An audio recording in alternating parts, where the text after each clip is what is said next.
turn that down. Oops, was it on mute? I think so. Right, let's see. Are we there? I think we might be. Evening all. Just wiggle the camera a little bit. That's a bit better. Right, as per usual, if I'm coming through loud and clear, give us a thumbs up under the video. Just move that light a little bit. There we go. Or type something in the comments, and then I know it's all working.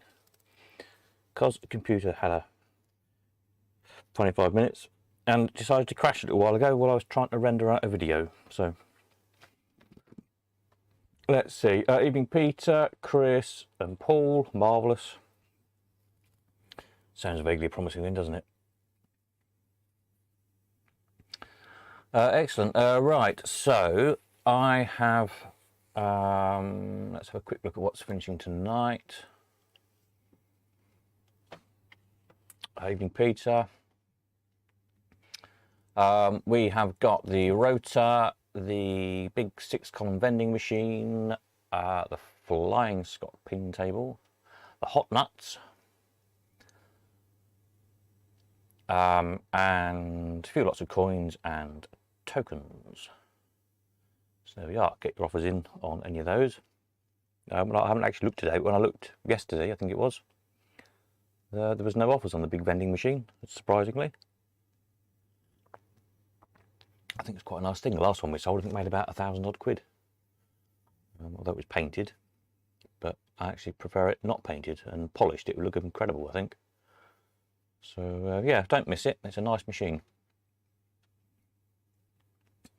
Ruddy predictive text. Well, quite, yes. It can be a bit of a pain, can't it?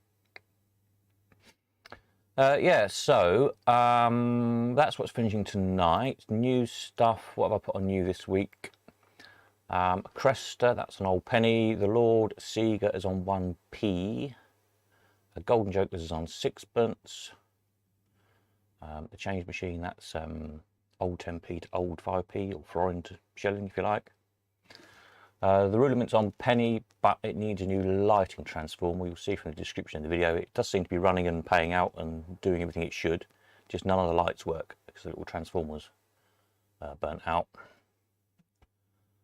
The Cascade's on 1p, obviously. There's another Cascade to go on, and a Bullion, and a Seeger something or other, light up bandit. Which we thought there was bits missing. The vendor, they've now found some bits that go with them. They're on their way to me, so I'm just holding off for a day or two to see if we can make them a bit more complete than we thought they were.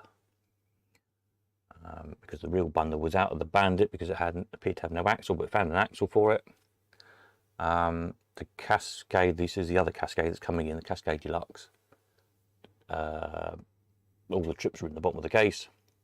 I think there might be 1 or 2 trips missing, and there was no coin mech, but I've now found the coin mech for it, the coin acceptor that goes in the top, so that's on its way, etc. So I'll put those together before I photograph them and video them. So that's where we're at with those. There's a Mills High Top to go on as well, and there's an Allwyn coming in Tuesday. Can't actually remember what sort of Allwyn it is, but anyway, an Allwyn. So that'll go on in the week sometime. So there we are. So that's where we're at with new stuff in and out. Excuse me. Hopefully you've got, or most of you got my email this morning. Kind of the future, really. Now that Boris's diktats have all finished, we can think about doing auctions again. What I've done here somewhere, which is a video that crashed the little computer a little while ago. Let me just find it again. Here we are. I had a quick rummage around on the computer and found loads of photographs of the good old days at the Elephant House when it was packed with stuff. Evening Greg, packed with people. Just as a reminder to what we've been missing the past 2 or 3 years. And while we think about how we can get back to something like that again. So I will let all these play in the background. Where have I gone? Let me find me. Here I am.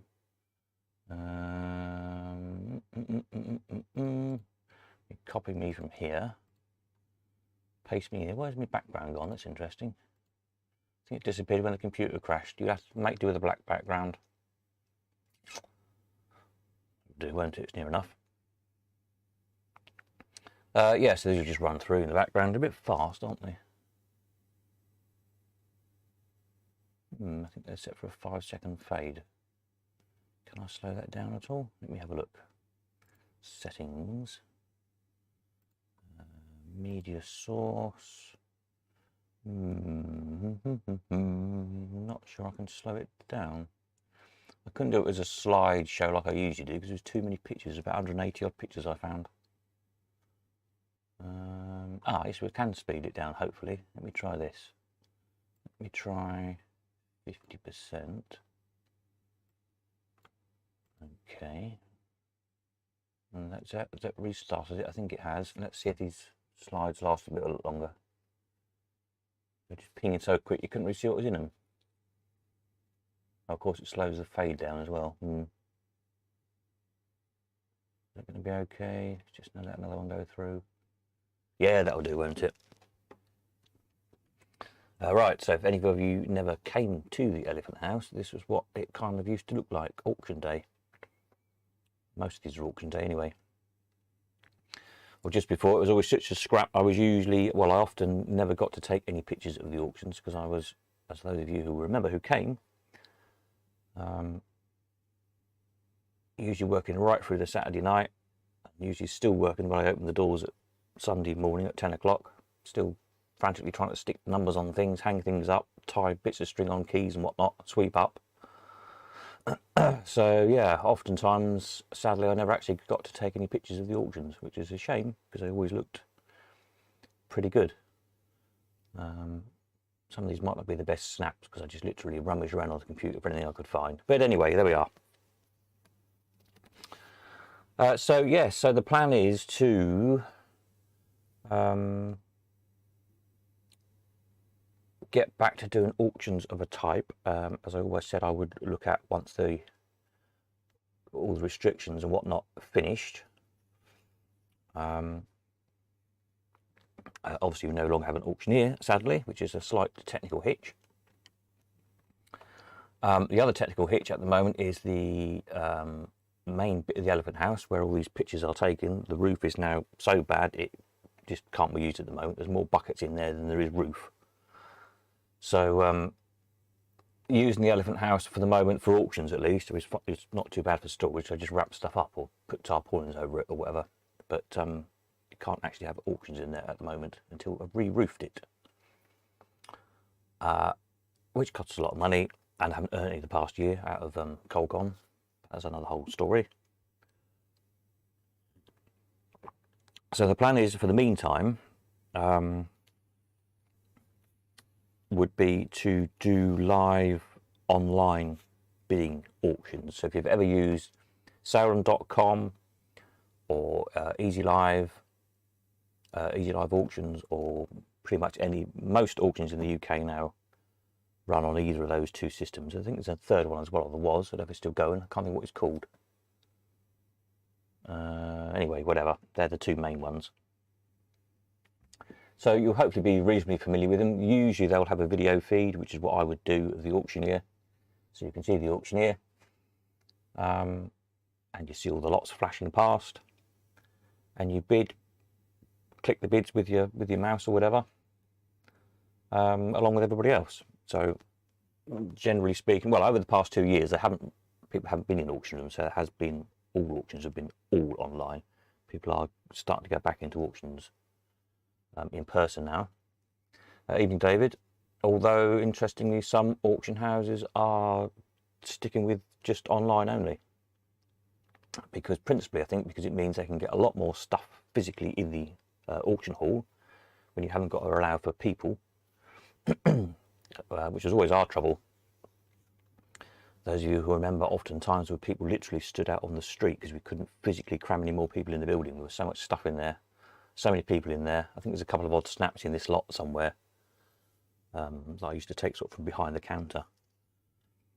And they got a bit of a problem. But of course, with online, you haven't got allowed to get people in the building, so they can get a lot more lots in, or you can have a smaller building, which costs less. So yeah, so the plan would be initially, at least, to do online bidding via Easy Live Auctions, probably because it's cheaper for you as a customer.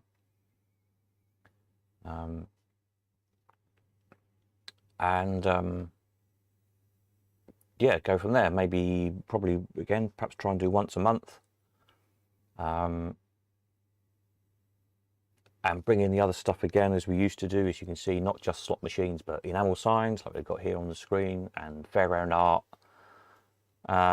Another, you know, used to do a few vintage radios and a few gramophones, and, you know, just other interesting sort of related collectibles, really. So we haven't really been able to do that on ColdCon just because of the way it works, because I haven't got around to finishing programming half of those sections yet. But obviously, in an online auction, in theory, you can say anything. So that would allow again for those things, and the auction of horrors we used to do, which was always good fun. I think there's some odd auction of horrors pictures on here for those of you who don't know what that was about. It was a bit kind of tongue-in-cheek, kind of you know, stuff like Halloween props and sort of gothic-y things, and skulls and real human skulls, and gothic costumes, and ethnographic items, all sorts of weird and wonderful stuff. So that was always quite good fun. So we'll do those again. There's a load of stuff here already, as anybody who's been to visit knows. Taxidermy and things like that. So we do that again as well. And just see how things go. Viewing would be wherever the stuff is, essentially. So again, I'm kind of stuck here at Cambridge most of the time, and I'm likely to be for the next, I don't know, however many months it takes to clear this house and sort all the legal stuff out, get it on the market, and so on and so on. It's a bit of a long job, as anyone knows who's been through it themselves. It takes time, and especially at the moment, because every government department is just COVID, delay, and it just slows everything down to a grinding halt.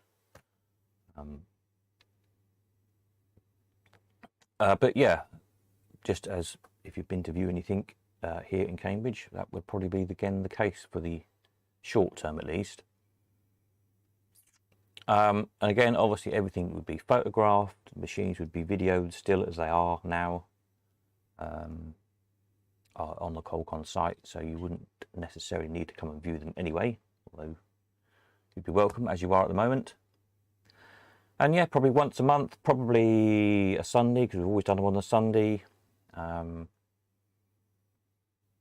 in the afternoon or possibly in the evening. I don't know. What I'm going to do in the next week or so is put out a survey. I've sort of half written it to explain everything a bit better, instead of me rambling along. And invite people's feedback, really, i.e. on things like what time is best. I mean, we always used to do the auctions at 1 o'clock, unless we were delayed because there was too many bids come in, but generally that was the idea. They started at 1 o'clock on a Sunday. See if that's still good, or possibly evenings might suit people better, perhaps, so you're not messing up the daytime. With those online bidding systems, you can also leave absentee bids easily, as I'm sure you know if you use them already. So if you are stuck whenever the live auction is, you can still participate exactly the same. So that's where we're at with all that. And then the thing people was used to annoy people, most people, with the auctions was always the spare parts, good old Rogers spare parts, and the coins. Now I always used to put all the spare parts, and there was often 50, 60 lots right at the very start of the auction. So if you wanted to spend a bit more time down the Chinese in Leamington, you could have an extra half an hour before the main stuff kicked off. But still, people seem to like to be there at lot 1 for some reason, and then moan because they had to sit for half an hour of spares. Now the thing with spares is they're boring unless you need one, and if you need a spare, it's like gold dust. Because if you've got a machine that's, I don't know, let's say you've got a Mills high top with a payout trip lever missing, so it doesn't pay out, it doesn't work. So that machine is worth, let's assume it's in nice condition, 400 or 500 quid maybe. But with the trip lever and it working, it's then worth £800 or £900. So that spare part, that odd lever to you, is worth a few hundred quid. But if you don't want it, it's boring. I get that. So I wouldn't put spares in the auctions or coins, or probably other little bits and bobs. The idea would be to leave those on the Colcon website, but possibly, and it's been suggested, a couple of people suggested it in the past, so something I think I'll look at doing would be to do them at fixed prices. So in other words, when you bring your spares along to sell, you say, I want £5 for that bit, £10 for that bit, £15 for that bit, or whatever.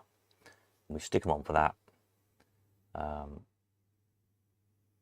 So rather than doing the offer system that we have at the moment, just have them as fixed prices, and they can stay on the website until they're sold. Doesn't matter if it takes 6 months to sell something. Once it's photographed and catalogued, I just stick a lot number on it, put it away in a box, and then when it sells, obviously send it on its way. So that would work quite well, I think, with things like spares, coins, books. Perhaps might do with things like books as well. Just those kind of smaller, cheaper items that kind of clogged up the auctions a bit. So we just try and keep the auctions for higher value, bigger things, basically. Does that make sense? Pricing wise, don't know. I know a lot of people want to know that. It depends what deal I can do, because it costs hundreds of pounds per auction to run on either EasyLive or Sarum.com. It costs me as an auctioneer hundreds and hundreds of pounds a time to use their systems. So it will be back to some form of buyers and sellers commissions, premiums, whatever you want to call them. How much, I don't know. I've always been cheaper than everybody else, and I'd always aim to be cheaper than everybody else. But inevitably, it is likely to be more expensive than we were before at the Elephant House, because we were, as the man from EasyLive commented to me, "You're still on 1974 prices, Mr. Hunt." Well, yes, I know. And that's just not a sustainable way going forward. So we'll have to look at the pricing. As I say, all I can say is it will definitely be cheaper than anybody else. We're not going to get up to 35-40% like some people are, Hansons, etc., because that is just ridiculous. But I can't see it being as cheap as 5% sellers either. So I don't know what it will be on that one. Alan, there's a few comments coming up here. David, hi everybody. Alan says, yes, they were good auctions. Yep, they were. And we had some amazing stuff, just looking through some of these pictures as they're flicking by. Yeah, we sold a hell of a lot of good stuff over the years. That's a good picture. Look, two roller tops and a treasury all in the line. Very nice. Nice bit of carving. Rows and rows and rows of machines. Oh, there's Jennings's. That's a good shot. So 5 or 6 Jennings's in a row there. 3 or 4 high tops. Marvellous stuff. Peter, as you know, I have been a great supporter of Colcon, have sold well and not so well, bought well and not so well. Total support of the live online auction idea. Yes, please, for my vote.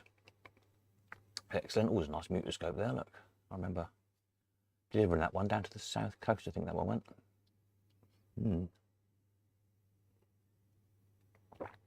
So yeah, that's kind of the plan in a nutshell. The question people want to know is, are we ever going to get back to these kind of auctions at the Elephant House? And the answer to that is, I don't know. I can't see any good reason why not. But as I say, it's not going to be this year because the place has got to be re-roofed first. And to do that, I've got to find the money to do it. So, yes, I don't know. So, that's a good shot. Look, loads of people. Who can we spot in there? A few familiar faces, I'm sure.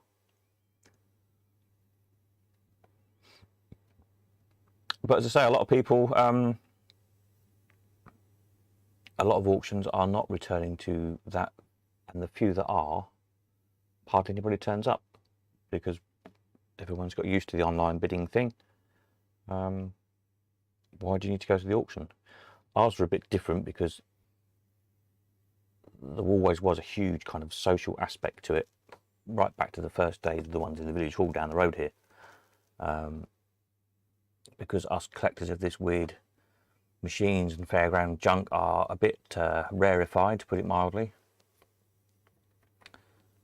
It was an opportunity to get everybody together. You don't see very often. Chat about this, that and the other and whatnot. But hopefully the social things will kick off and kind of fill that gap in.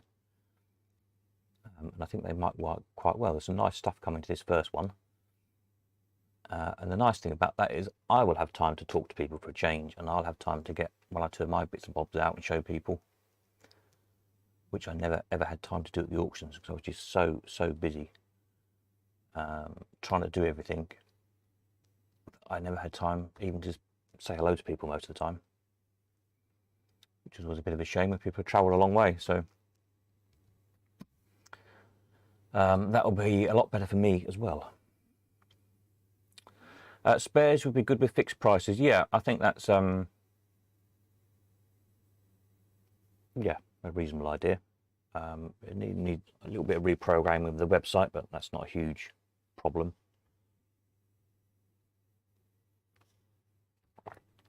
And I'd probably do it so if you were a seller, it'd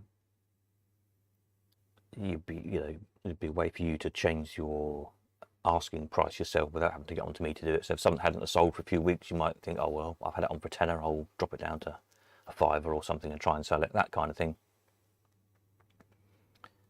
So there's a few kind of tools I'd need to build into it to make that work efficiently. But yeah, and again, then it's how to charge for that, because if the main kind of trading thing was taken over then by auctions, you wouldn't want to pay your £10 a month just for spare parts. So I'll have to think about how we'd finance the website, basically, because it costs quite a lot of money to run. Because it's a big site, it serves out huge amounts of data because all the photographs people look at all the time, and there is a cost to that. So somehow I've got to make the website pay. So whether that would be, I don't know, it might be some kind of commission on the spares and coins and bits and bobs that were sold, or a small fee to list each item or something, but then make the website free, essentially. If that makes sense. I don't know, something like that. I'd have to think on, do some number crunching and see how I can make that work. But probably we would probably drop the £10 a month thing, and do some kind of charge with the buying and selling. I don't know, might be an extra £1 an item or something. Think of something. Oh look, there's when Jesse came to see us. It was a fun day. Tried to wind Mum up, if you remember, those of you who were there that day, and he didn't really get the better of us. That was quite amusing. It was on telly not so long ago, that episode. Yeah. So yeah, any ideas, questions, feedback on all of that, yeah, let me know, basically. Let's see if I make my little screen a little bit wider here. If I pull it out to there, that's a bit better, isn't it? Yeah, there we go. How's that? As I will do, I'm kind of writing a bit of a survey thing to explain it a bit better than my ramblings, and I'll put that out hopefully in about a week or so. I've got a meeting with the techie people from Easy Live, which is probably what I'll use because I think it's the better of the two systems and it's cheaper for you as a buyer. For those of you who don't know, Greg, hang on, Greg, I'll get to that in a minute. Sarum.com auctions, you pay them an extra 3 or 4% or something. I can't remember how much it is. Was it 6% now? Anyway, quite a few percent extra on top of all the other auction charges for bidding via Sarum.com. With Easy Live Auctions, you can do it either the same way, or you can do what I always do, which is you pay £3 fixed fee whether you buy anything or not from that particular auction. So you pay your £3, and that's the only extra charge you pay for bidding online at those auctions. But Sarum.com don't do that option, which I think is a bit crap, really. So, you know, if you're buying just the odd one little thing, well, then the extra few percent is probably your best way to go. But if you intend to buy anything like a machine, clearly just a fixed £3 is an awful lot cheaper. That's for the whole auction, not per lot. So yeah. Greg, when do you hope to start the first online auction? That is a good question. I have a meeting with the Easy Live Tech people the day after the Northampton meetup, as it happens, on the Monday, to go through a few things and see what I need from my end, and you know, thrash out a deal with them on the charges and everything else. Then once I've got all that in place, obviously I've got to do the sums and sort out everything I need to sort out. What I would probably do, because there's so much stuff in this house to sell, which I've looked at putting in other auctions, and it's not worth it because of the kind of stuff it is. So I'd probably have a couple of test run auctions, if you like, on stuff that's knocking about the house here. Lots of sort of bygone stuff and bric-a-brac stuff. Most of you probably won't want any of it, but you could, if nothing else, tune into the auctions and see how they work, kind of thing. And it will give me a chance to play with the system and get it running right. And if I make a cock up, it doesn't matter because it's my stuff anyway, or my family's stuff. Whereas if I'm selling one of your machines and I make a cock up, you're not going to be very pleased, are you? So that would be my initial plan. So I would think probably May, I guess, would be sensible. March, April, that gives us sort of 2 months away.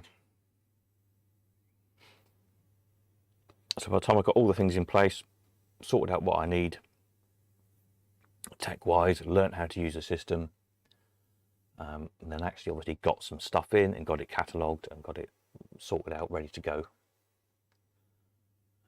I think May is probably a sensible guess. David says, just looked all so good, all flashed up. Yeah, doesn't it? It did look good. It's one thing, we had a Philippe, French buyer, who used to come quite a lot. I'm sure some of you know, and he always said it was the most colourful auction in the world, which I thought was quite a good quote, and it probably is. It did always look. My favourite bit was laying it all out, jiggling it all around, trying to the big jigsaw, getting all the signs to fit on the wall, trying to fit all the enamel signs and all the advertising stuff, like a big kind of patchwork, hanging all the stuff up. Looked brilliant, but it only looked this good for a few hours a month. The rest of the time it was utter chaos because there was so much stuff everywhere. And of course I couldn't really start organising until I got all the stuff in, because you couldn't start hanging signs up until you'd kind of figured out how to fit them all in. And I like to put things in some kind of sensible order through the auction rather than just anywhere. So like the one-arm bandit table was always done from what I thought would be the most expensive to the cheapest as we went round.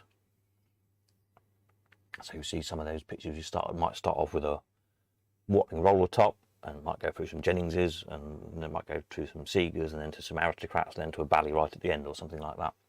The idea being that if you didn't, you know, if you were the underbidder on an expensive one, you might be tempted by the next one down. If you didn't get that one, by the next one down, and so on and so on. Because I considered my job as an auctioneer, if anybody went out the doors with money in their pockets, then I'd failed at my job, essentially. My job was to take as much money off people as I could, on behalf of all the sellers, of course, and equally send all the buyers home with something. So if you were a buyer, hopefully you went home always with something, and if you're a seller, hopefully you went home with a big pocket full of money. Peter says, oh my word, I wish I'd bought more looking back. Yeah, there's a few things flashing by that I think, oh, I could have bought that, I should have bought that. But there we go. Shoulda, woulda, coulda. The thing is, next time they come round, make sure you buy them.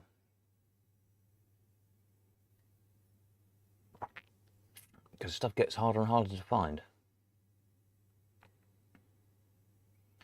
Because all us collectors keep hoarding it all, don't we? That's the main problem, I think. We buy stuff, shove it in the shed, and then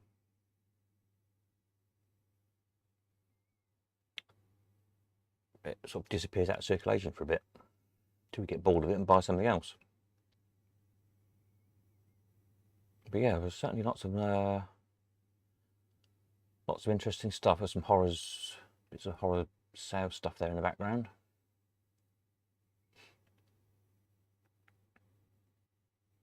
Some nice chunks of Pharaoh art. Oh, the big giant teddy bear, I remember him. He was down at Folly Farm for a good while.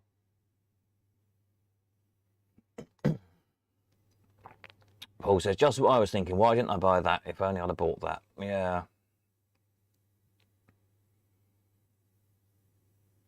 There's a bit more horror stuff. They're always quite good fun. I like doing the auction horrors one. It's a completely different set of people, or almost a completely different set of people. And it caused a bit of a sensation, the first one I did in Morton Street with my neighbours, because they were turning up in hearses and Harley Davidsons and all sorts of things, all in their gothic gear. It looked a right scary lot. But I think without exception, just the nicest people. And you know, they'd roll up in hearses and you get talked to them, they'd turn out they'd be a lawyer or a doctor or something, or you know, these great big scary looking blokes on their Harley Davidsons would be architects or something really sensible. And at the weekend, obviously, let the hair down, quite literally in most cases. So yeah, they were quite good fun. Never as busy as the amusement sales, there was never as many people, but it was really a bit of a niche, even more niche I think.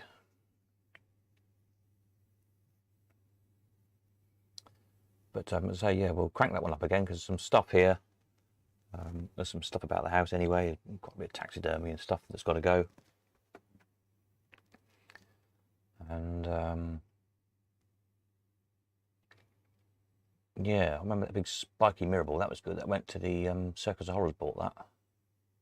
Put it in one of their shows.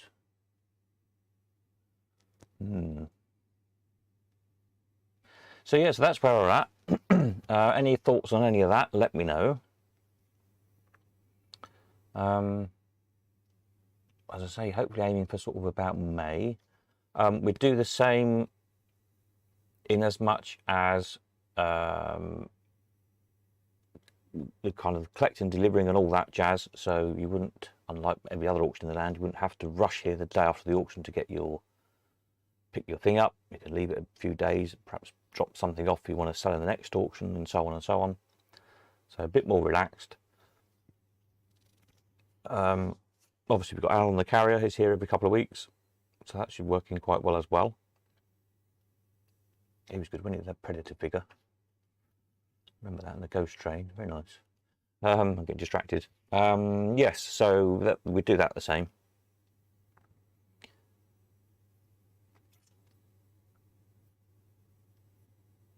And as I say, if you needed to come to view anything, you'd be more than welcome, as always. It won't all be laid out like this, because at the moment I haven't got the space. So it might be sort of a case of, you know, being crammed into a couple of rooms and stacked up in the garage or whatever, signs and things. So, but you would be able to see everything. Just not laid out quite so nice as it used to be at the Elephant House with all that space.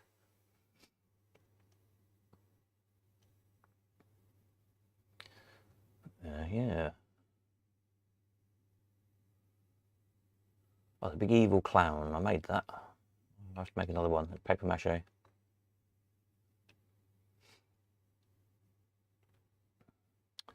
Yeah. So there we are. Any thoughts from anybody? Anybody like the idea? Anybody hate the idea?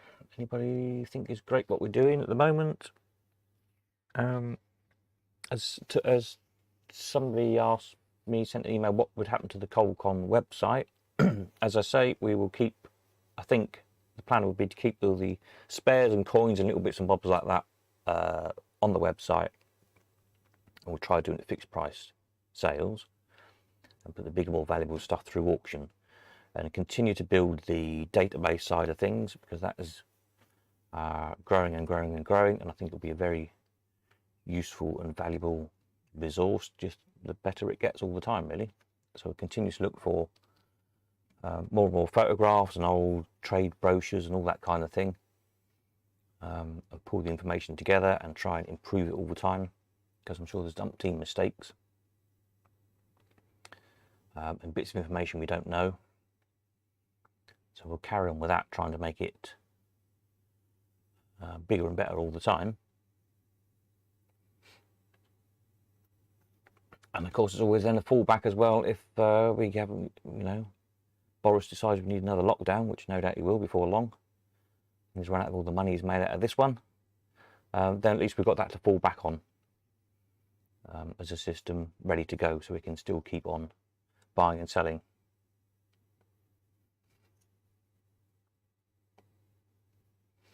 Greg says, sound brilliant with 3 thumbs up. Marvellous. Thumbs ups are good. I'll take that as a yes then.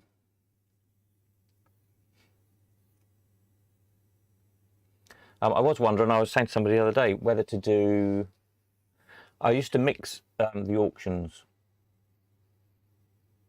the amusement auctions, so there'd be slot machines, there'd be fairground stuff, there'd be circus stuff. Not that there was ever a lot of circus stuff, because circuses don't have a lot of stuff other than programs and posters, the odd bit of equipment, and then things like you know, a few film posters, enamel signs, advertising art, and all that stuff. And the good mix, there's always a bit of a crossover in trade. So, for example, some of the slotties would buy a bit of fairground art to stick on the wall in their games room. Some of the fairground art collectors fancied an all-in, especially like the Parker's carousels and the things like that. Anything with a fairground theme to it, of course. The advertising boys, particularly like the enamel signs and stuff, would buy vending machines, because again, for the advertising aspect, and vice versa, the people into vending machines got into enamel signs. So we always had a bit of a crossover trade, which is probably what made the auction so busy, and helped sell stuff, and also helped bring other stuff in, because the people, so for example, the enamel sign traders would come, you know, see the price that machines sold for, and if they come across one on their travels, they then know that, oh yeah, I know where to sell that. And so it brought stuff in that we wouldn't otherwise have got, I think. We're doing it online. Obviously there's a total worldwide audience for every auction, which might be good and bad, because it means you've got to compete against more people if you're buying, but it does mean you've got more people, more buyers when you're a seller, so you can't have it both ways. Alan, I'll answer that in a minute, Alan. Yeah, so whether, so there might not be that need to kind of mix the auctions up subject-wise, if that makes sense. So I don't know, I might think about doing 1 month we might just do machines, the next month just do fairground stuff, the next month just do advertising stuff, and then repeat or something. That might be worth trying.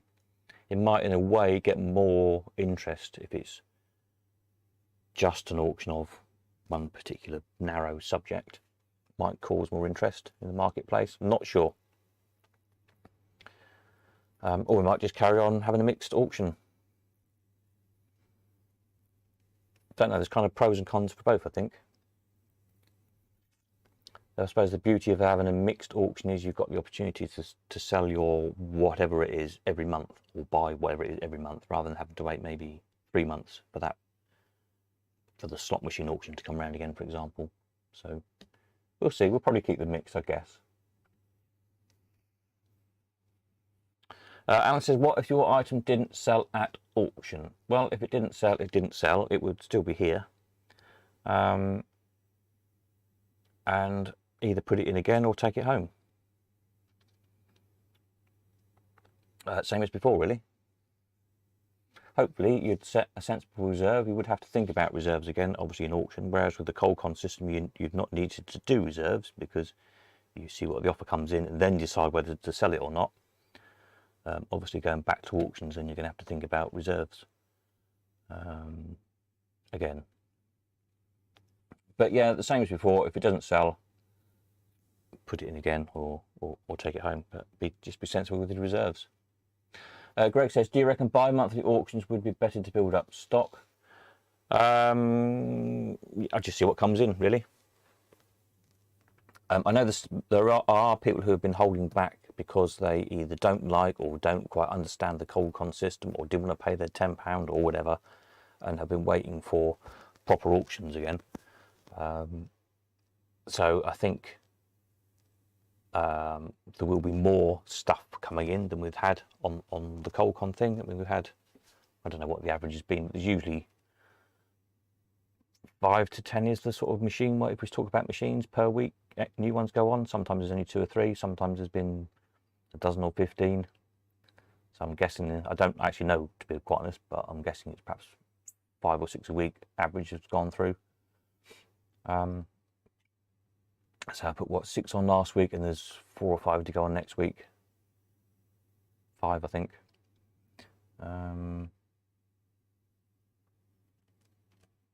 So yeah, we'll see on that one. Peter says, I think a mix-up sale of all lot types. Yes.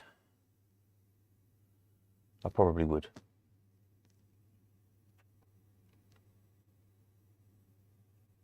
Greg says, that's my question answered. Paul says, also, I think mixed auctions. Yeah. So I think the benefit of mixed auctions is your particular interest comes around more often. As much as we'd all like to see a auction of 200 lots of machines, or 200 lots of background art, or 200 enamel signs, or whatever, the reality of getting that much stuff every month isn't going to happen. So you're going to be waiting 3 or 4 months at a time to have an auction like that.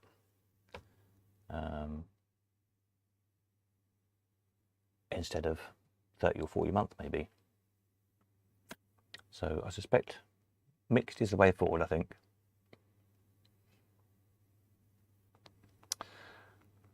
Could the items that don't sell at auction could go on the website as a buy now? Yes, I guess it could do. Can't see any reason why not. Good idea.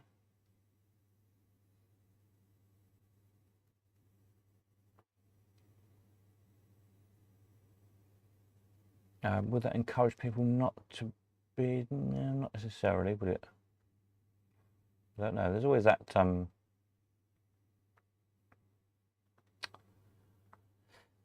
it's why I didn't do with ColdCon. I didn't make it so that if you didn't accept the highest offer, it automatically got relisted straight away, because that, I thought, was only going to lead to people automatically, if you like, refusing the highest offer to see if they got a bit more the next week or the week after or whatever,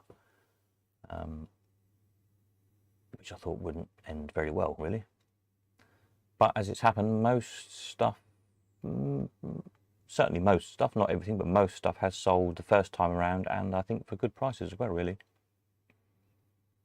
So it does seem to have worked. And was sold, I don't know how many machines we're up to now. 100. It was 100 before Christmas, wasn't it? I don't know. We've done 150, something like that, machine-wise.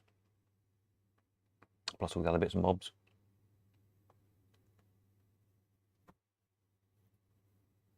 But yeah, if I was going to program the site to do buy it nows for spares and coins and bits and bobs like that, books and things, then there's no reason why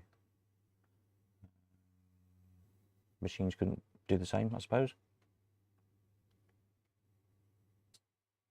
I think you would do better trying the auction first, because you never know. It takes two people to get carried away, as we all know.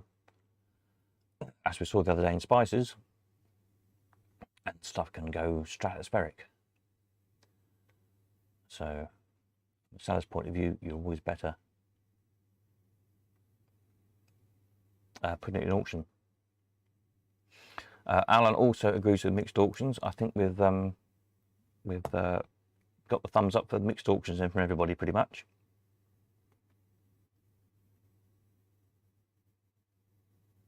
So that's fine. We'll go with that.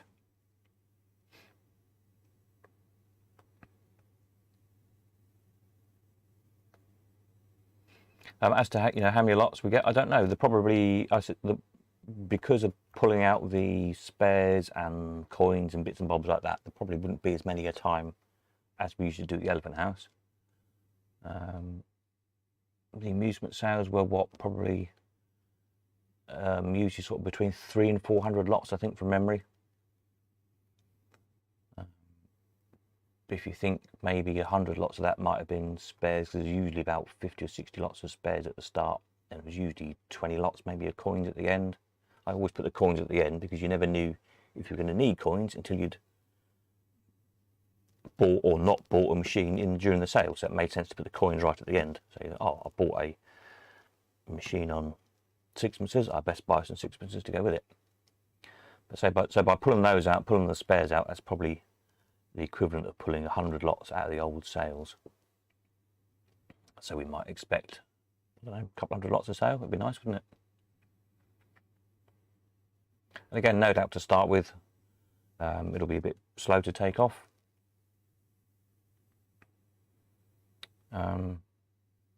We'll just see how we go. Again, I think once it's rolling, once people have bought stuff, then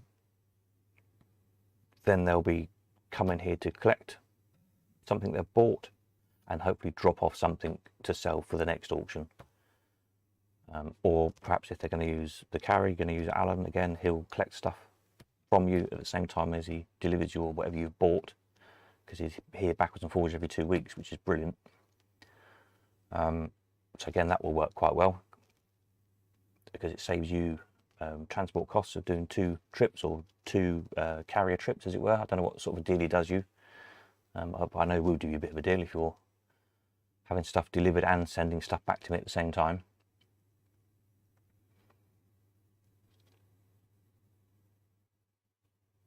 Pete says, looking back at these pictures, just where are all these machines? That is a good question, actually. Where are they all gone?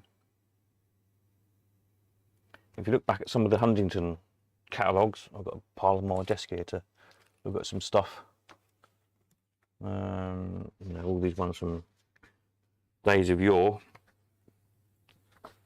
Some of them were like a couple of hundred machines in a time. I mean, the Elephant House was usually the kind of the monthly auctions was usually 30 to 40 machines, I think, something like that. I think the bandit table had about 20 odd bandits on at a time, and we usually filled that with bandits. Sometimes there's a few extra ones, and then the big long line of Allwins down the sides was usually 20-ish wall machines, and usually a few floor standards. So yeah, maybe, I don't know, 40 or so on average. Sometimes a few less, sometimes there was more. Unless we were doing like when we sold John Morley's collection, or John Hayward's, or John Carter's. Everybody's called John, aren't they? Anyway, obviously then there was a lot more machines.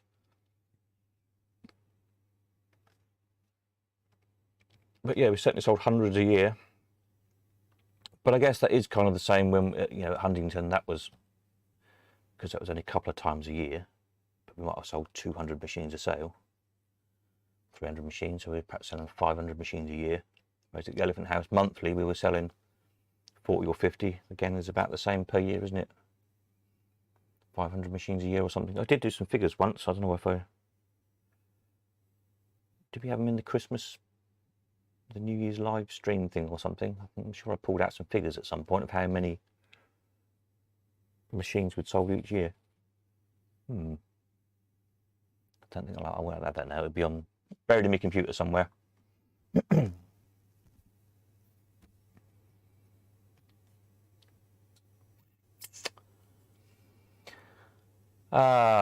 Peter, there were hundreds of the machines, yeah. Yeah, they're all somewhere, aren't they? They keep going round and round. David says, I seem to have finally arrived at the start of God's bus stop, so I'll just join wherever you decide. Fair enough. I don't think I'm far off behind you some days. Oh, it's been a nice sunny weekend. I've been out doing some gardening today. It's a bit chaotic out there. Trying to catch up with everything's about to go mad. I think if we have a couple more mild weeks, I can see the weeds is just going to go like crazy. So I almost got the lawnmower out. It was that warm, and the lawn looks like it almost needs cutting.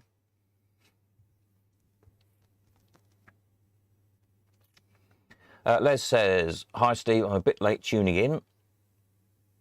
We'll let you off, Les. But we're very interested in conventional type auctions. View the article, pay cash and take it away.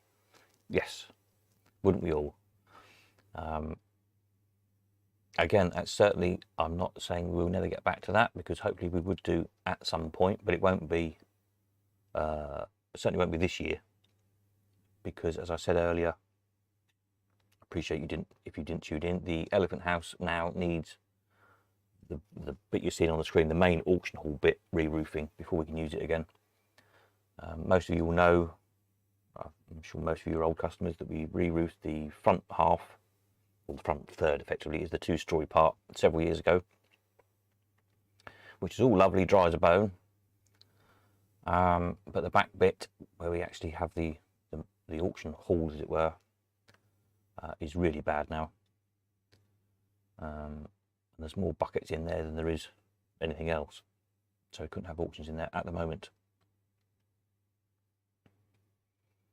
So we'll just see how we go on. Try and, as I've tried to do for the past couple of years and all the chaos, just do what we can really to try and keep people together, keep the trade rolling along as best we can.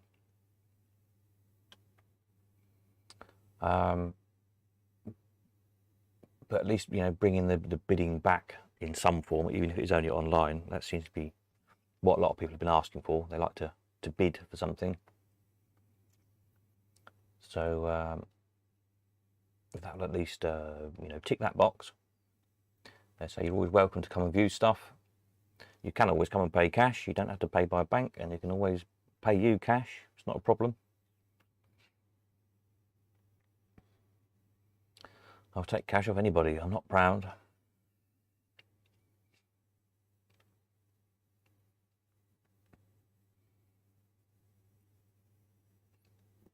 But yeah, as to back to the old kind of spit and sawdust ways, as I say, it's interesting. A lot of auctions, I say a lot, some auctions certainly are not going back to having people in the auctions at all. They've just gone all online.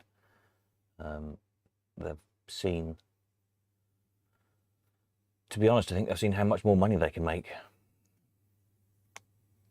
by not having people in the auction room, because they haven't got to pay for staff to deal with them all. They haven't got to pay for toilets to be cleaned, they haven't got to mess around trying to put refreshments on. They haven't got to worry about the space to put the auctions. Their insurance is cheaper because they've not got the public in the building, and all these other bits and bobs add up. And the main thing is they can get a lot more stuff in the auction if they haven't got allowed to people, because people take up a lot of space. So you see some of these auctions, instead of doing 300 to 500 lots, they're now doing 1,000 lots a time, or 1,500 lots per auction.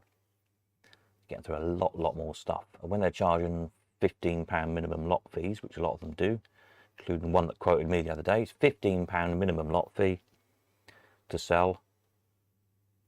15% to sell, plus 1.5% for insurance, plus a percent for something else, can't think what it was for, plus that on top of all that. Thank you very much. Minimum £15 per lot. Plus 20 whatever odd percent they charge in the other way to the buyers. Plus whatever percent if you're bidding online on Sauron.com, plus VAT. You get the picture.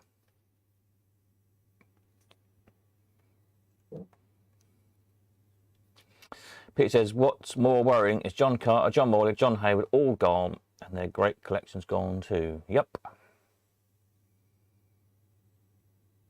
Well, gone as such, just dispersed amongst the rest of us. So those collections went, but lots of other collections got that little bit better.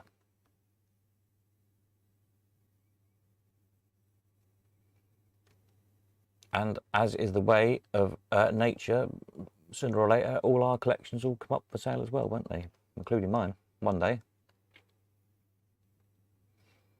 So one thing we can't avoid. Well, there's high tops there. 1, 2, 3, 4, 5, 6, 7 high tops in a row. That's a good sale. 4 Jennings is there, nice light up. Good stuff. As you say, where is it all?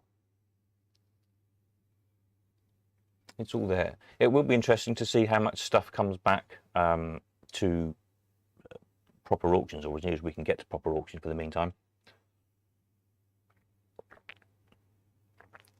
As I say, I know there are people who have been holding off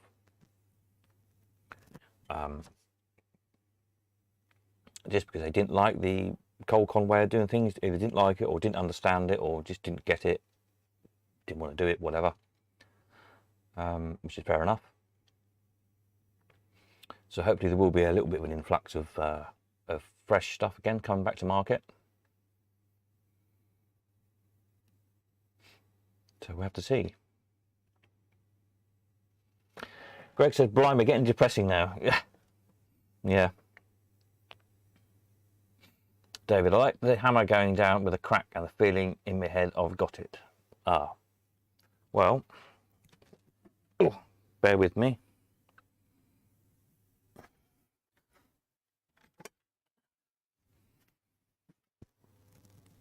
It says, moving over yonder.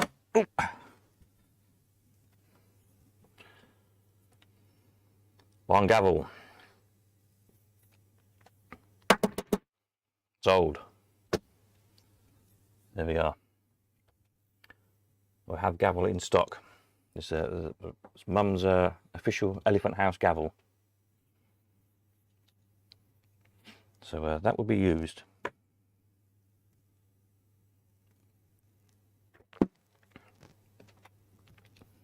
So yes, that was the other question I got.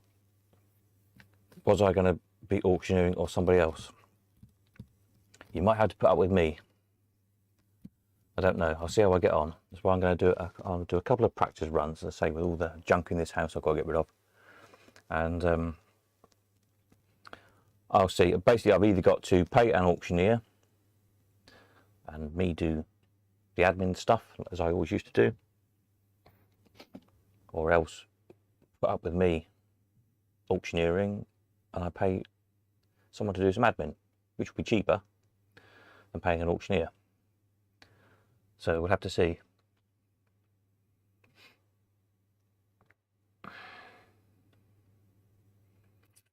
Greg says, I'm not checking out yet, hopefully. Well, no, nor me, hopefully. I've got a lot to do. I'm too busy.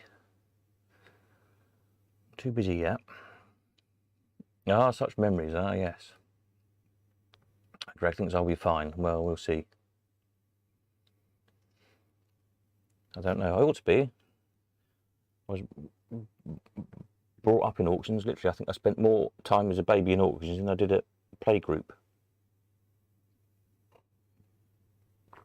It kind of was my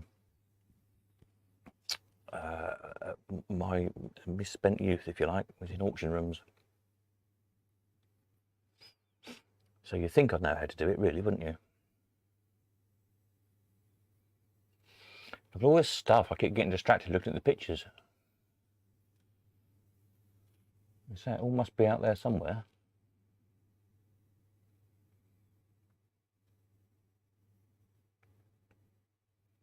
But yeah.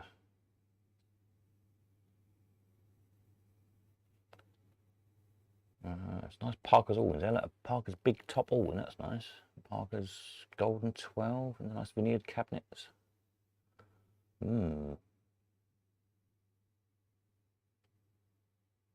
nice wall machines. Loads of stuff.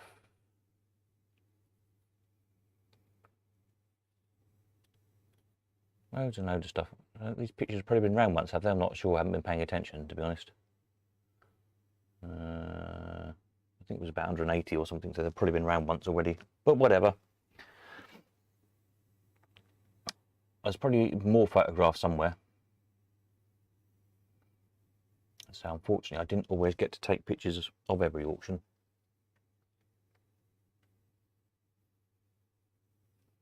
There is online somewhere on YouTube. Somebody sent me a link to it once. But as you remember, a long, long time ago, we did an auction in the old Gore factory in Leamington Spa, which is sort of, or was, round the corner from the Elephant House. It's not anymore. It got knocked down. There's now 3 new houses there. Many, many years ago, and there's a bit of odd bit of video of that online somewhere.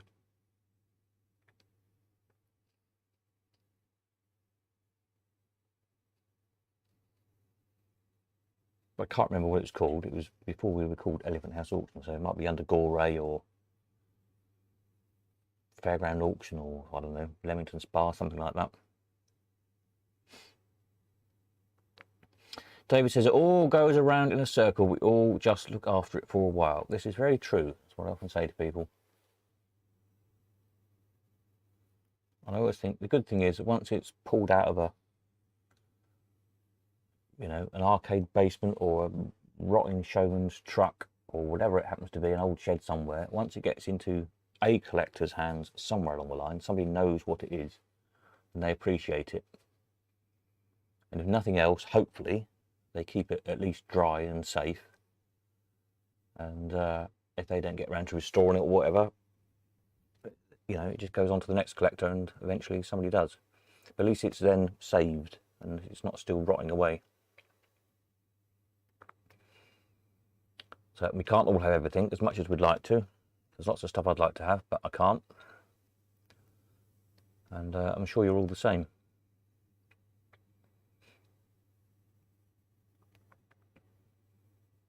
But as long as you all have a bit, and that's what's nice about the, you know, if we can get these collectors' social things going a bit, you know, at least we can see some of each other's stuff because we're all over the place. So I'd like to do that reasonably regularly if it works. But look, it's looking good so far. There's some, what have I added on the list today? Evening, Darren. If you check the page on the website, I added on Tom hopefully brings some rare Aussie Bandits. Oh yeah, and Paul's bringing along one of his new mini Cascade pushers, a roller coaster wall machine, and an Ace fruit machine. And yeah, we've got some Aussie Bandits from Tom. I was going to try and recreate that picture we had of the Aristocrat trade stand with those machines on. That would be quite fun. We've got a chap bring along a phonograph with wax cylinders of old music hall acts, so that'll be good. I'll bring my camera and try and record that. I'll bring a few bits. I'll put down at the minute a Dougherty and Barrett Racer and the Hollingsworth Sun. It's a fairground art of some sort. I'll probably dig out some bits of carving and some painted work of some sort or other.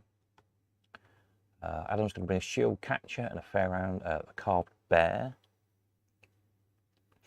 Robert's bringing his Dracula and the Spook working model. That's one he bought from the auction a few years ago, derelict John Morley's auction, I think it was. That's all now restored.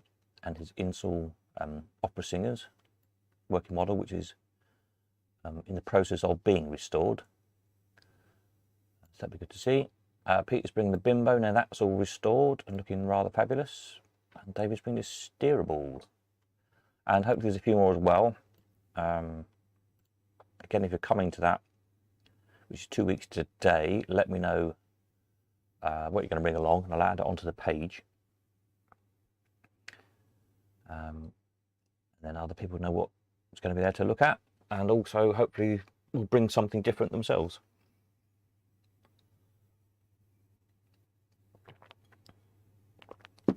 So we've got lots to look at.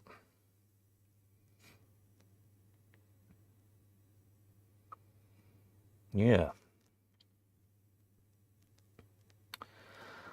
So yes, so all go really. What else can I tell you in the meantime? Don't know.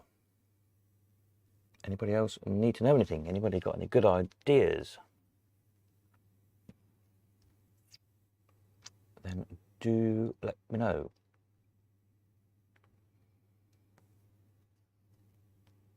So as I was saying, regarding as to when auction would start, I would hope for May. I'm going to do a couple of, the plan is a couple of trial ones. There's quite a lot of sort of bygone stuff knocking about the place, which may be of interest to some of you. You know, copper and brass stuff and oak barrels and old country bygone type bits and bobs. So it's probably enough to make a sale of all that lot. And then I might do another one of just general sort of collectible bric-a-bracy type stuff that there is about the place. Because I need to get rid of it, apart from anything else. It's all got to go. And that will give me a couple of practice runs to get used to the system, how it works and all that kind of jazz. And then, assuming I can do it, then we'll go for a proper one. So I'm thinking about May. Peter says, great evening looking back and good night. Nighty night, catch you soon. Okay, lovely cast iron scales. They went to Belgium, I think those scales went. Somewhere abroad. I think it was Belgium.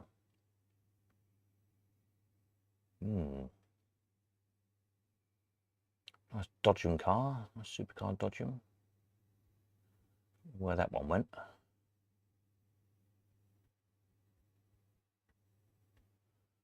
Yeah, nice stuff. Grip tees in the background there. I've got one of those. Don't know where that one went.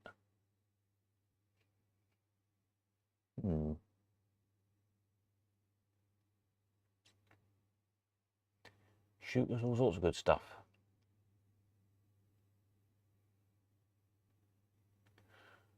Yeah, baseball machine. That was a nice machine, wasn't it? Stuff. Look, always lovely stuff. Marvelous. So yeah, don't forget to get your offers in for anything that's finishing tonight. There's a curious white line appeared on my website. And that page, I'll look at that in a bit. Just as a reminder, finishing tonight is the Rota, the big cast vending machine, 6-column vending machine, the Flying Scott pin table, the Hot Nuts vending machine, and there's Mills cash box, and there's some coins, nickels, sixpences, and some quarters, and some tokens. Oh, a big dollar coin as well, one of the big ones, the early ones. They use as special awards in some bandits, don't they? They're not so easy to come by these days. So check those out. This coming week for collecting, delivery, etc. I'm not really around much tomorrow. I'm out and about, got a few odd jobs to do. Rest of the week, pretty much, I think I'm around every day, or can be. As I said, these other 4 or 5 machines I'll get up probably Tuesday, I should think, or Wednesday. It depends when these bits arrive. Then I'm going to have you know, just a bit of time to fiddle with those 3 machines, try and get them working. Because they're actually being sold by the Fairground Heritage Trust, so all the proceeds for them go toward the trust for the museum. So we'll try and get them running as best we can to get them as much money as we can for those 3. So those 3, and there's a nice high top and a Allwyn. I can't remember what Allwyn it is. Sorry, we have to wait till Tuesday and see. Alan says, another interesting night and good night. Nighty night, Alan. Catch you next time.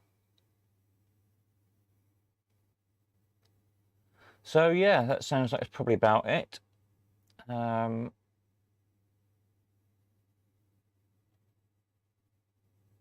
should just carry on carrying on, really. And yeah, look out, as I say, for about a week or so probably. I will get this survey thing done. Just want to think of a few questions and things that I need to know and word it sensibly so you know what I'm on about.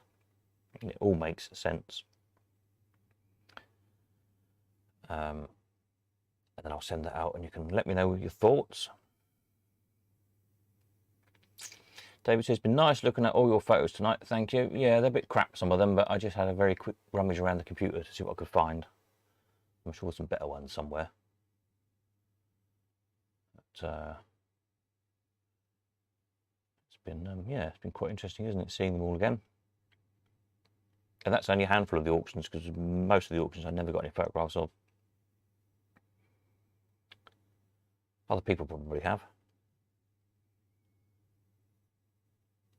So I guess at some time I could probably sort out on the website and put pictures of each auction. Then we can see any work we haven't got pictures of. Maybe some other people took some pictures. It would be nice to see. Oh yes, good see. And that picture of Marilyn was all made out of coins, 1p I think it was. Very good.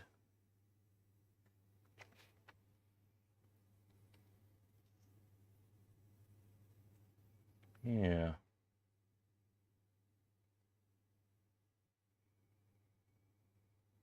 Double falls.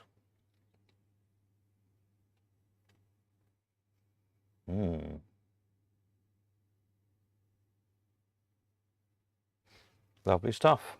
Right then. So I think that's probably it. Next video will be Tuesday night with the results of tonight's sales. And yeah, hopefully I'll have the other stuff listed Tuesday. Might be a bit of a push actually, but I'll try. I'll say, 'cause I'm tied up tomorrow with stuff.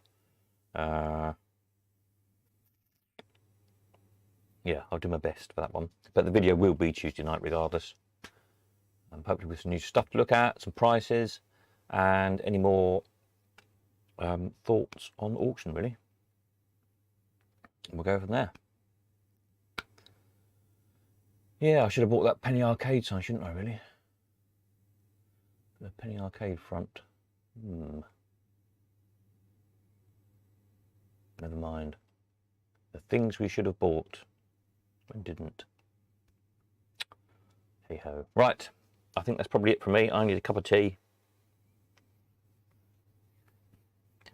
So if there's nothing else coming in, which it doesn't look like there is comment-wise, I'll bid you all farewell. Thank you all for tuning in again. And you know where I am if you want me. If you've got any thoughts or whatever, fire them off to me. And we'll see what we can come up with. So yeah. It's addictive looking at these pictures, isn't it? I haven't seen most of these myself. I just literally dumped all into a folder and turned it into a quick video. And so I keep getting distracted by the photographs as they're coming round. But never mind. Night, David. David's off. And I'm off too. So I'll just pop a little note in here. Next video, Tuesday Eve, 8:05 p.m. with tonight's sale results. Oops, can't spell. Sale results.